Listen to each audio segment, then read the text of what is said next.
أعوذ بالله من الشيطان الرجيم. بسم الله الرحمن الرحيم. والنازعات غرقا والناشطات نشطا والسابحات سبحا فالسابقات سبقا فالمدبرات أمرا يوم ترجف الراجفة تتبعها الرادفة قلوب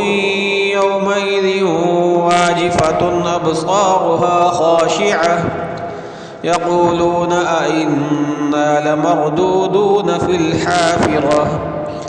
أئذا كنا عظاما نخرة قالوا تلك إذا كرة خاسرة فإنما هي زجرة واحدة فإذا هم بالساهرة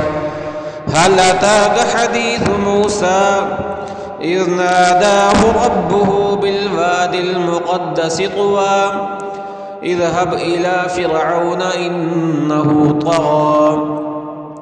فقل هل لك إلى أن تزكى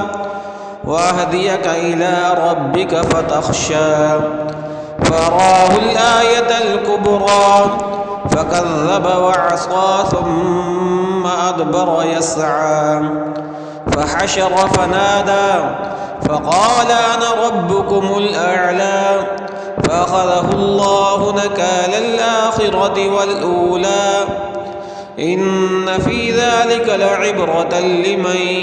يخشى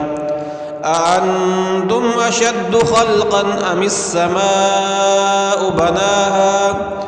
رفع سمكها فسواها وأغطش ليلها وأخرج ضحاها والأرض بعد ذلك دحاها أخرج منها ماءها ومرعاها والجبال أرساها متاعا لكم ولأنعامكم فإذا جاءت الطامة الكبرى يوم يتذكر الإنسان ما سعى وبرزت الجحيم لمن يرى فأما من طغى وآثر الحياة الدنيا فإن الجحيم هي المأوى وأما من خاف مقام ربه ونهى النفس عن الهوى فإن الجنة هي المأوى يسألونك عن الساعة أيان مرساها فيما أنت من ذكراها